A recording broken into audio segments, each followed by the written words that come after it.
자, 최근에 비틀비틀거렸었던 비틀코인이 엎어지고 말았습니다. 엎어지면서 마찬가지로 알트코인들 같이 나뒹굴어지고 있는 모습들이 연출이 되고 있는데요.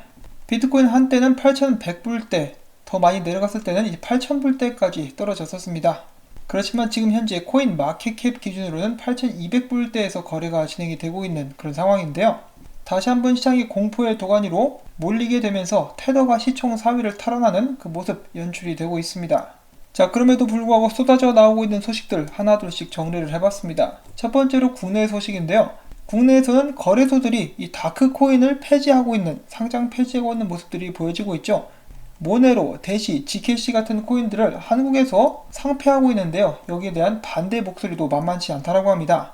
하지만 국내 거래소들 같은 경우는 국제 자금 세탁 방지 기구의 권고안에 충실하고 있는 것으로서 문제될 것은 없다라고 이야기를 해주고 있습니다. 일단 국내에서는 이런 움직임이 진행이 되고 있는데, 미국 같은 경우는 코인베이스 그리고 바이낸스 US에서 최근에 또 대시를 상장을 오히려 했죠. 그래서 어디가 올바른 움직임을 보이고 있는 것인지 잘 모르겠지만은 둘이서 상반된 견해를 보여주고 있는 것 같습니다.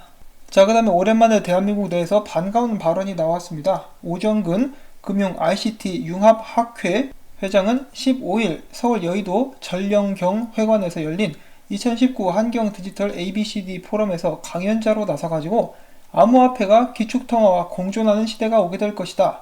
암호화폐는 금융산업은 물론 국제통화 금융제도에 영향을 미치게 될 것이다. 이 화폐는 거래 효율성을 높이는 방향으로 발전해왔다. 상품 화폐에서 금속 화폐, 법정 화폐를 거쳐 디지털 화폐로 진화하고 있다. 암호화폐의 경우 기술 혁신을 수용하면서 안정성을 높이는 방향으로 발전할 것이라고 이야기를 했습니다. 지금 완벽하게 세상이 변하고 있는 것을 꿰뚫어보고 있는 그런 발언이 아니었나 싶습니다. 더욱더 많은 사람들이 이런 것에 대해서 들을 수 있는 기회가 있었으면 좋겠습니다. 자, 다음은 해외로 가보도록 하겠습니다. 아랍에미리트 증권상품관리국이 공식 채널을 통해서 암호화 자산 규제 법안 초안을 공개했습니다. 이 법안의 초안을 산업 관련 당사자들에게 보여준 후에 피드백을 받아가지고 최종 작업에 반영하겠다라고 이야기를 했고요. 여기에는 토큰 발행 조건, 토큰 거래 등 여러가지 표준 및 요구사항까지 규정할 예정입니다. 자, 자기들 멋대로 탁상 공론해가지고 규제를 만드는 것이 아니라 산업 관계자들로부터 의견을 듣는다. 정말 바람직한 그런 방법이 아닌가 하고 생각을 하게 되고요.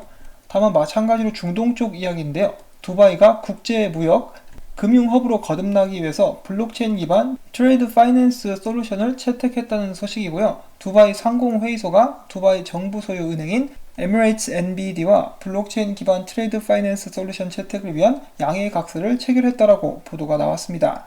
계속해서 중동에서도 그들의 금융 분야를 발전시키기 위해서 부단히 노력하고 있는 모습들을 계속해서 살펴볼 수가 있겠고요. 다음은 캐나다로 가가지고 최근 캐나다 중앙은행 총재가 인터뷰를 통해서 암호화폐의 직접적인 위협을 방지하기 위해서 디지털 화폐 발행을 고려하고 있다. 이 말인 즉슨 캐나다 CBDC가 나오게 될 수 있다라고 예상을 해볼 수가 있겠는데요. 캐나다 중앙은행 보고서에는 최근에 처음에는 디지털 화폐가 지폐와 공존하겠지만은 결국 디지털 화폐가 모든 지폐를 대체하게 될 것이다 라고 전달을 한 바가 있습니다. 자, 다음 태국에서 첫 번째로 합법적인 암호화폐 ICO 포털이 승인된 사례가 나왔다라고 합니다. 이 회사의 이름은 태국 SE 디지털사이고요. 태국 증권거래위원회로부터 정식 승인을 얻었고 규모는 약 700억 원에서 1100억 원의 규모로 알려져 있습니다. 자, 계속해서 전 세계가 발전하고 있는 가운데 인도 같은 경우는 암호화폐 금지령 사안 심의를 다시 한번 11월 12일로 연기했습니다. 뭐 더 이상 인도에 관해서는 할 말이 없습니다. 어쩐지 요즘에 카레가 좀 맛이 없더라고요. 자, 다음으로는 계속해서 또 리브라에 관련된 소식 모아봤습니다. 이번에는 프랑스의 중앙은행 부총재가 이렇게 발언을 했습니다. 리브라는 출시가 되기 전에 막아야 된다. 지금 여러가지로 난관에 봉착하고 있는 리브라 프로젝트이긴 하나 그들은 꿋꿋합니다. 리브라 프로젝트를 추진하는 리브라 협회가 최근 참여 기업들의 탈퇴가 이어지고 있는 가운데에서도 회의를 열어가지고 공식 출범을 위한 이사회 구성을 마쳤습니다. 현재까지 7개의 중요 파트너들이 탈퇴를 한 가운데 21개의 기업으로 구성된 리브라 협회는 키바 마이크로 펀드의 매튜 데비, 안드레센 호로이치의 케이트 혼 등 4명을 이사진으로 지명을 했으며 이사진은 임시 최고 운영 책임자 등 3명의 초기 운영진 구성에 동의했다라는 그런 소식이 나왔습니다. 말 그대로 정말 끝장을 보겠다, 출시를 하고야 말겠다라는 그런 의지가 보여지고 있죠. 그리고 또 전 미 법무부 암호화폐 범죄 조정관이자 현 암호화폐 전문 벤처 캐피털리스트인 캐서린 혼이 해당 회의에 참석을 해가지고 이렇게 발언을 했습니다. 리브라에 대한 평가는 글로벌한 시각에서 출발해야 된다. 미국은 현재 리브라의 출시를 막으려 한다. 그러나 이는 엄청난 리스크를 수반한다. 새로운 기술 혁명의 주도권을 다른 이에게 넘겨줄 수 있기 때문이다.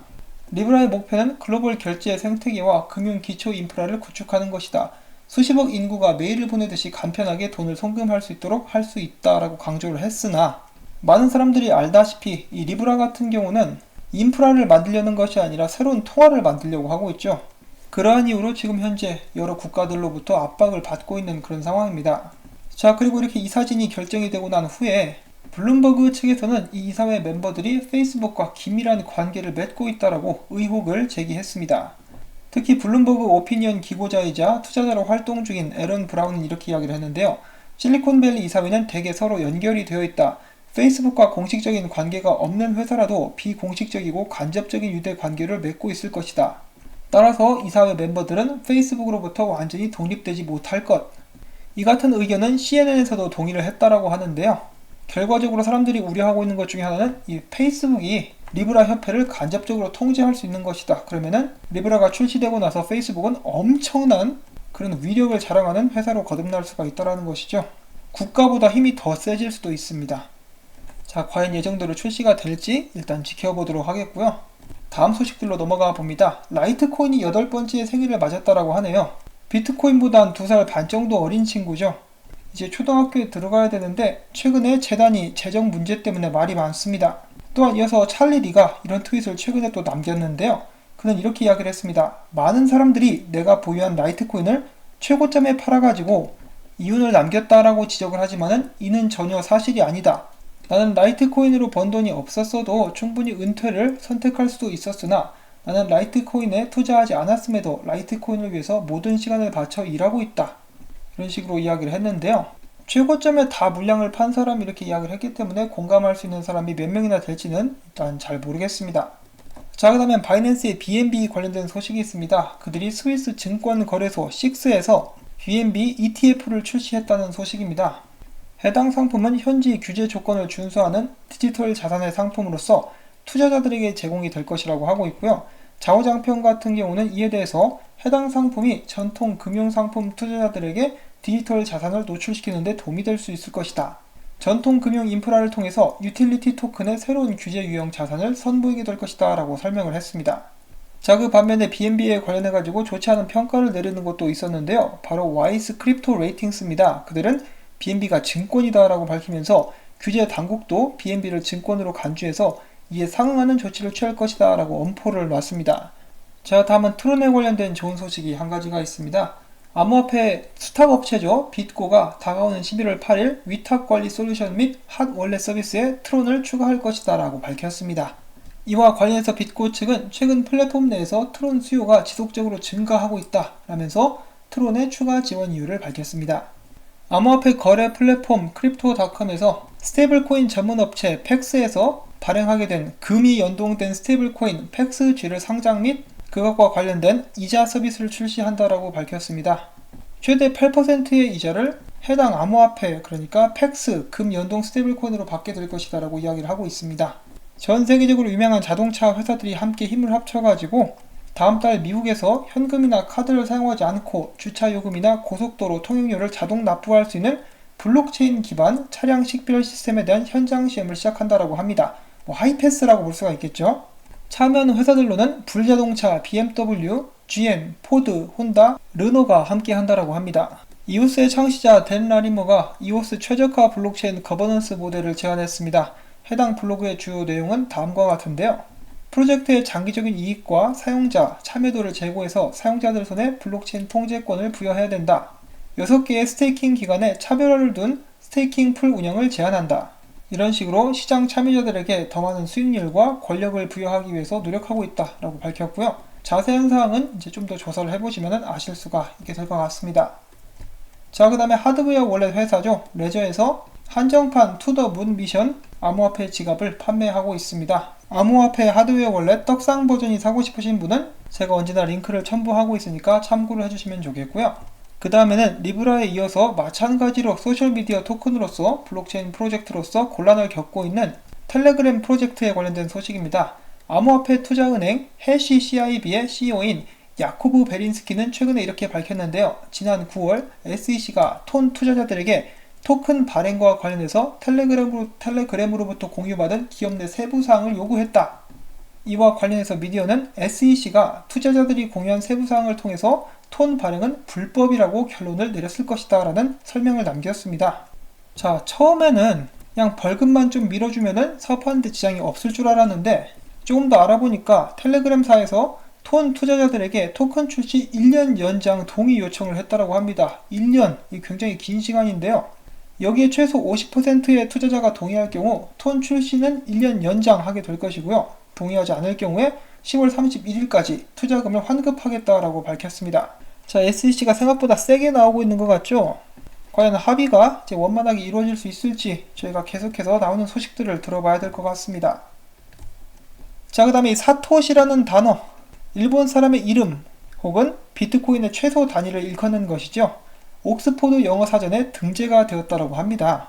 이 한국 이름도 이런 식으로 등록이 되면 좋을 텐데 말이죠. 사토시 대신에 철수, 1철수, 2철수, 더 큰 단위는 배철수 뭐 이런 식으로 나오면 좋을 것 같은데 아무래도 힘들겠죠. 자, 그 다음에 어제는 우지한 씨가 비트코인 반감기 때 큰 가격 상승이 없을 수도 있다라는 소식이 나왔었죠. 이번에는 또 반감기를 두고 크라켄의 경영진 벤 헬드는 비트코인이 반감기 때 이 슈퍼사이클에 진입하게 됨으로써 5억 명의 유저들을 만들어낼 수 있을 것이다 라고 이야기를 하고 있습니다. 비트코인이 만약에 2020년, 2021년까지 기관 트레이더들로부터 안전자산이라는 인식을 받게 된다면 슈퍼사이클로 접어들 수 있게 된다. 대부분의 프로토콜의 이용자들은 시장의 상승이나 하락 사이에 그 사이클에 의해서 결정이 되게 되는데 슈퍼사이클에 접어들게 되면 비트코인의 2천만에서 4천만의 사용자들의 숫자는 5억까지 늘어나게 될 수도 있다. 그렇지만 아직 라이트닝 네트워크 기술이 그만큼의 유저들을 감당할 만한 수준은 되지 못한다. 이런 식으로 반감기에 대한 그의 의견을 남겼습니다. 이 비트코인이 안전자산인가 아닌가에 대해서 이제 많은 의견들이 오고 가고 있죠. 개인적으로는 꼭 이렇게 안전자산으로서 인식을 받게 되었으면 좋겠습니다. 그러면은 앞으로 엄청난 자금들이 비트코인으로 몰려 들어올 수 있게 될 텐데 말이죠. 자, 한편 IT 전문 미디어 더 넥스트웹은 이렇게 밝혔는데요. 비트코인 네트워크의 누적 거래 수수료가 10억 달러를 넘어섰다. 해당 데이터가 중요한 의미를 갖는 지표는 아니지만 비트코인이 일정 기간 지속적으로 사람들에 의해서 사용되고 있다는 것을 보여준다는 데 의미가 있다.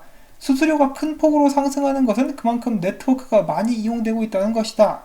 네트워크 사용량이 많으면 수수료가 상승하고 반대로 사용량이 적으면 수수료가 하락한다. 자, 근데 이것도 정말 비트코인이 극복해야 될 큰 문제 중에 하나인데요. 만약에 비트코인의 인기가 정말로 많아져가지고 전 세계에 사용하는 사람들의 숫자가 5억 명까지 늘어나게 된다 할지라도 수수료가 이렇게 높아버리면은 누가 사용하려고 하겠습니까? 이런 것을 감당하기 위해서 라이트닝 네트워크가 필요하다라고 하는 것인데요. 저 같은 경우는 비트코인은 화폐로는 좀 부적합하고 정말 금처럼 가치 저장 수단으로서 자리를 잡아가게 되지 않을까라고 생각을 해봅니다. 자, 그 다음 소식으로 미국 마이애미 공항에 첫 비트코인 ATM 기기가 설치가 되었습니다. 이를 통해서 해외로 여행을 나가는 이용자들이 손쉽게 현금을 비트코인으로 환전할 수 있게 되었다라는 설명인데요. 사진도 봐야죠. 한번 찾아봤습니다. 이렇게 생겼습니다. 언젠가 인천공항에도 비트코인 ATM 기기가 들어서는 그날을 기대를 해봅니다. 자, 그 다음에 노보그라치 형님이 최근에 한 발언들을 살펴보도록 하겠습니다. 그는 그의 트위터를 통해서 중앙화된 디지털 세상은 날이 갈수록 무서워지고 있다. 비트코인을 매수하고 블록체인 벤처 캐피탈에 투자하라. 그의 이러한 발언은 최근 스웨덴 등지에서 추진되고 있는 인체 삽입 마이크로 프로젝트를 겨냥한 발언이다 라고 이야기를 하고 있는데요. 이 마이크로칩을 손에 딱 심으면은 신분증, 신용카드, 열쇠를 휴대할 필요가 없어진다라고 합니다. 이를 두고 노보그라체는 정부를 전적으로 신뢰해야 되는 미친 프로젝트라고 비난하면서 탈중앙화된 미래가 필요하다라고 강조를 했습니다. 이거 뭐 거의 영화 수준이죠. 자, 아무튼 이 노보그라체는 최근에 CNN에도 이렇게 출연을 해가지고 이런 발언을 했습니다. 앞으로 18개월 내에 비트코인이 2만 달러까지 상승하게 될 것이다. 형님, 지난번에도 한 7월까지 3만 불 정도 된다라고 하지 않으셨어요? 형님이 계속 그러니까 사람들이 구라그라치라고 놀리잖아요. 자, 아무튼 계속해서 이어서 최근에 비트코인 가격이 하락하고 있는데도 불구하고 기관 투자자들의 관심은 61% 상승했다 라고 시카고 상품 선물 거래소 그룹은 밝혔습니다. 이 비트코인 선물 거래 같은 경우는 현물로 거래되는 것 빼고는 다 망해야 되는데 말이죠. 오히려 사용자들이 늘어나고 있다고 하니까 좀 깝깝합니다. 자, 다음으로는 코인데스크의 비트코인 분석도 보도록 하겠습니다. 이 비트코인이 3일 차트에서 100일 피리어드 이동평균이 200 피리어드 이동평균 위로 올라가는 강세 크로스오버가 3년 만에 발생했다.